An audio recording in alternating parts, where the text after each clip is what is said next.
So the last thing I want to mention is about her foreign policy is despicable. Her foreign policy is barbaric. She is unapologetically in favor of Henry Kissinger. So she isn't just bad on Social Security. She isn't just bad on Medicare for all. She isn't just bad on TPP, which are the big losses for the Democratic platform, but on foreign policy, she is the most despicable. The Palestinian occupation, the illegal settlements, the systemic murder of Palestinians is going to continue. Just like Israel in 2014, Operation Protective Edge, they cut the grass. That's what they think of the Palestinians. They're just the routine grass cut. Every once in a while, you just got to go bomb the shit out of them. Just cutting the grass.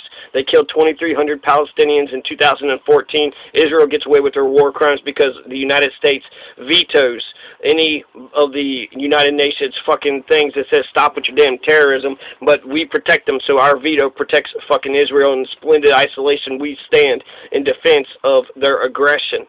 So the occupation, the illegal settlements, and the systemic murder of Palestinians, and that's just symbolic for how we treat the rest of the world. We don't treat them as equals. We treat them as the countries to be dominated over, to be occupied, to be controlled.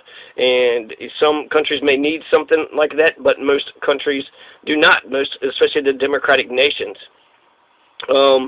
And it's ironic with Sarah Silverman that you have an old Jewish woman who is given the pro-Israel AIPAC, you know, the Hillary Clinton supporter, her support, basically giving Israel the go-ahead for the Holocaust against the Palestinians to continue on. Palestinians get to stay in their concentration camps on their own occupied territory, while Israel carries the Holocaust against the Palestinians on. So, thanks a lot, Sarah Silverman.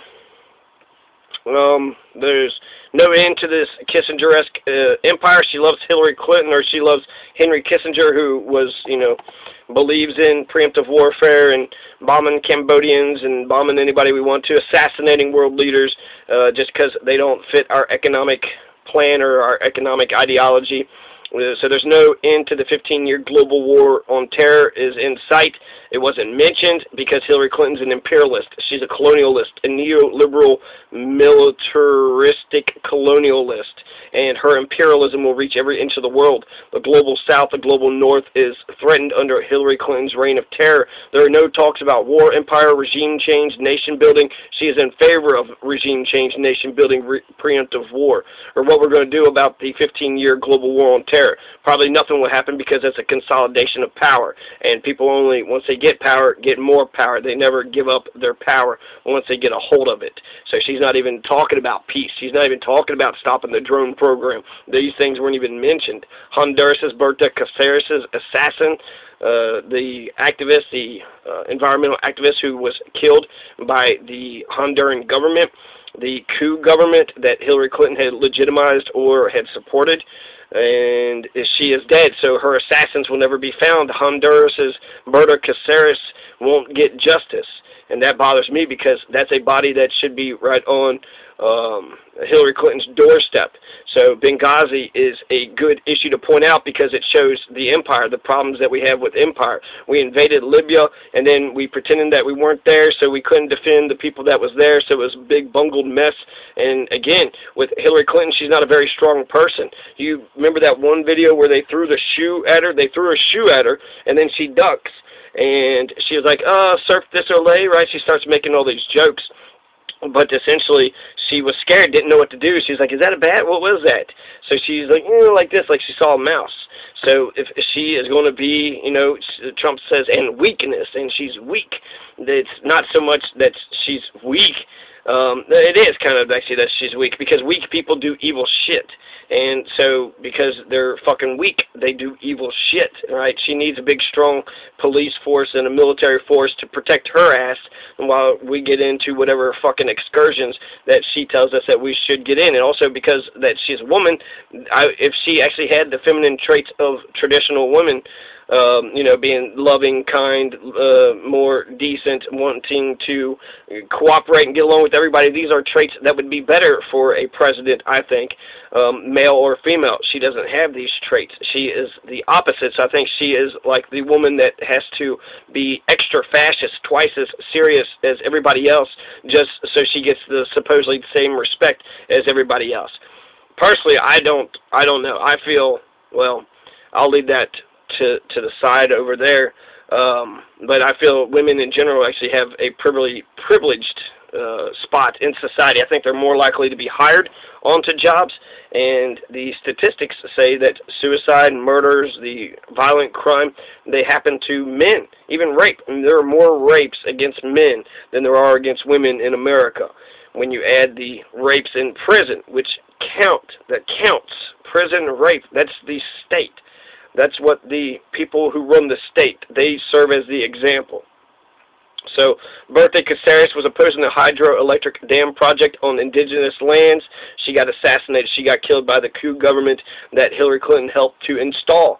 So there wasn't enough poverty initiatives, not enough about the war on drugs, the 1971 Nixonian idea, war on drugs, not enough about the current war. She's wrong on Social Security, wrong on Medicare, wrong on the TPP, and how are we going to go along with this shit? Just my general knowledge about Hillary Clinton, sure, she's an empire imperialist, right?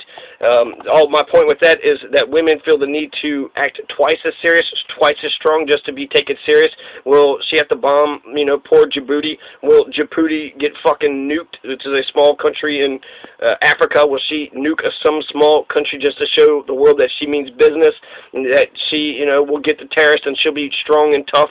That's what it feels like to me. It feels like a child who has a bunch of toys. I felt the same way with George W. Bush. They have toy soldiers, and they want to send us into battle because our lives don't matter. They want to play commander and feel like they're, fucking Napoleon or some shit, but they're not the ones actually out in the field with their troops. They're back at home in their comfortable satin sheets. So she was wrong on the Iraq War. Trump was right on the Iraq War. Even on fucking healthcare. She's the mother of healthcare, and Trump is sounding like he's going to get us a single-payer national health insurance program before Hillary Clinton is going to. She was in favor of the crime bill that was her husband had passed that increased the prison industrial complex, bloated the police state. The core virtue in the prison plantation of the nation state is the prison industrial complex. The police brutality, she's an unmitigated psychopathic fascist piece of shit when it comes to her warmongering. She's never come across a war that she's never loved. She's completely lost herself. If she had any progressive, feelings in the very beginning when she first got into politics, I think that she's gained a fake shrillness. So she's lost her femininity. She's got this fake shrillness, and she wants to go above and beyond what other men do just to be taken serious. So trust her on police violence? I will not. I will not trust her on police violence. She'll need these big, strong psychopaths who might kill black men, who might kill white men, who might, to keep the state. She's running for the head of state. Of course she wants state power. So, but to defend every fucking cop just because they got a uniform and a badge on, that's fucking nuts. That's a fascist police state. She seems to be pro-war on drugs, which is, again, great for the police state, private prison industrial complex, the government, their owners, the white-collared mafia. Hillary Clinton is good for the establishment and the white-collared mafia. I don't see much change coming from Hillary Clinton. Supposedly we're going to get a minimum wage, supposedly free college and the legalization of marijuana, free college legalizing marijuana and the Glass-Steagall Act. These were three exciting provisions, of which none of those provisions she's in favor of. It's on the Democratic platform, but Hillary Clinton herself is not in favor of these things. She could veto them. Everybody could do all this fucking work. It could be a bill written, put it on her desk, and then she could veto this shit. So not only will she not push for them, but she could block the entire progress that we've been made on the issues on the platform that's been promised. So the platform is very weak. I'd say 40% of it was Bernie Sanders, which means the majority is not in favor of it. So the monarch is in favor of it. The majority is in favor of it. Bill Clinton's welfare reform created more poor folks. He'll be her main economic advisor. 99-cent gasoline, that's how much a gallon of gas was in the 90s. So that's exciting. That was a good economic time in America. But the welfare reform created more poor folks, and then we got NAFTA. So Hillbill is a triangulating corporatist, a definite moderate, a so-called lesser evil, who doesn't mind throwing the oppressed under the bus if she needs to cut a deal. If cutting a deal with the oppressor is a way to get something done, anything done, just to say that she's a progressive who got something done, then that's the stereotype of what compromising, limp, needle dick, and floppy baloney cunt Democrats typically are. The lesser evil just keeps on inching towards the devil until the lesser evil has completely transformed into the all-consuming wicked evil. The wickedest evil ever in the history of the entire world, the greatest all-consuming wickedness that the world has ever had to confront. The vote between Hillary and Trump, the celery and turnip, is more than just a choice between a douchebag or a turd sandwich. It's a vote between Hitler or Stalin. And who are you going to pick, America? Hitler or Stalin? Trump's an obvious fascist. Anybody who wants to be the head of a state most certainly wants to use a monopoly of violence in order to achieve their agenda and goals. So yeah, warmonger, Billary, Killary, Hillary Clinton, and passing out nuclear weapons to Saudi Arabia, Donald Dumpers, I'm passing on both of them. So what's it going to be, America, Hitler or Stalin? You only say you got two choices, even though you got four. So if you got to vote and do your duty, even if it means the poison that you vote for will kill you, even if it means you got to choose between gonorrhea or syphilis, between cancer or AIDS, or maybe you could just vote for a gunshot straight to your head. That seems to be the easiest, quickest way to ending our lives instead of having to live our lives as slaves to oppressors and to make a mockery of our own soul, our life force, our inner sunlight, our inner energy, so it's not slowly destroyed within us while we have to endure the slavery. So I'm definitely going to be voting for the greater good. I'm voting for the only good. I guess there is one more, Gary Johnson. He's a good man. He's just got the wrong policies. Green Party's Jill Stein is America's only hope. You should vote for her to save your, my, his, her, all of our lives. Jill Stein, now that Bernie Sanders has sold out, is our only hope. So vote for Jill Stein, the Green Party candidate. She's wonderful. She's wonderful. She says I'll go to war for Jill Stein. I would go to war for Jill Stein because I trust Jill Stein. She says we need to go attack those invaders, those people. Okay, I believe you, Jill, because she's won my trust. I trust Jill. I don't trust Hillary. I don't trust Trump. Those fucking two, no.